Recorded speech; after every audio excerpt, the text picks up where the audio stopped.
Friends, మొదటిసారి ఈ ఛానల్ను చూస్తున్నట్లయితే ఈ ఛానల్ను సబ్స్క్రైబ్ చేసుకోవాలని కోరుకుంటున్నాను.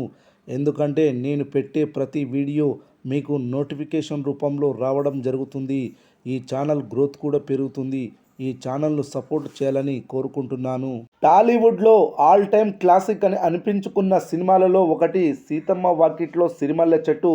కనుమరుగైపోయిన మల్టీ స్టారర్ ట్రెండ్ ఈ సినిమాతో మళ్ళీ మొదలైంది.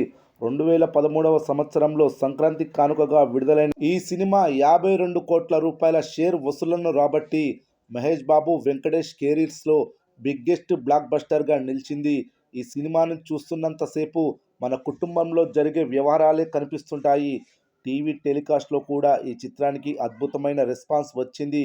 ఇప్పటికీ కూడా టెలికాస్ట్ అయినప్పుడల్లా మంచి టీఆర్పీని సొంతం చేసుకుంటూ ఉంటుంది ఈ చిత్రం. అలాంటి క్లాసిక్ విలువలు ఉన్న ఈ సినిమా నిన్న మరోసారి ప్రేక్షకుల ముందుకు వచ్చింది. క్లాసిక్ సినిమా కథ రీ రిలీజ్లో వర్కౌట్ అవ్వదేమో అని అందరూ అనుకున్నారు. కానీ నిన్న ఈ సినిమాకి ప్రతి ప్రాంతంలో వచ్చిన వసూళ్లను చూసి ట్రేడ్ పండితులకు మైండ్ బ్లాక్ అయినంత పని అయిపోయింది. ప్రతి చోట హౌస్ఫుల్స్ని నమోదు చేసుకున్న ఈ చిత్రానికి కేవలం నైజాం ప్రాంతం నుండే 90 లక్షల రూపాయల గ్రాస్ వసూళ్లు వచ్చాయి. అదేవిధంగా ఆంధ్రప్రదేశ్లో 40 లక్షలు, రెస్ట్ ఆఫ్ ఇండియా మరియు ఓవర్సీస్ ప్రాంతాలను కలిపి ఈ సినిమా మొదటి రోజు 2 కోట్ల రూపాయల గ్రాస్ వసూళ్లు వచ్చాయి. పవన్ కళ్యాణ్ రీ రిలీజ్ సినిమాల మొదటి రోజు రికార్డ్స్ తప్ప మిగిలిన స్టార్ హీరోల రీ రిలీజ్ రికార్డ్స్ మొత్తం బద్దలయ్యాయి అంటున్నారు ట్రేడ్ పండితులు. రెండవ రోజు కూడా ఈ సినిమాకి సిటీస్లో మంచి ఆక్యుపెన్సీలు నమోదయ్యాయి. ఓవరాల్గా ఫుల్ రన్లో ఈ చిత్రం 4 కోట్ల రూపాయలకు పైగా గ్రాస్ వసూళ్లను రాబట్టే అవకాశాలున్నాయి. ఇదంతా పక్కన పెడితే ఈ సినిమాకి ఆర్టీసీ క్రాస్ రోడ్స్లోని సుదర్శన్ థియేటర్లో వీకెండ్ వరకు హౌస్ఫుల్స్ నమోదయ్యాయి.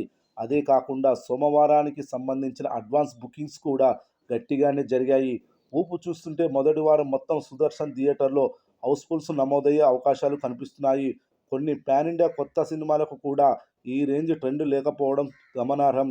కేవలం సుదర్శన్ థియేటర్ నుండే ఫుల్ రన్లో 50 లక్షల రూపాయలకు పైగా గ్రాస్ వసూళ్లు రాబట్టే అవకాశాలున్నాయి.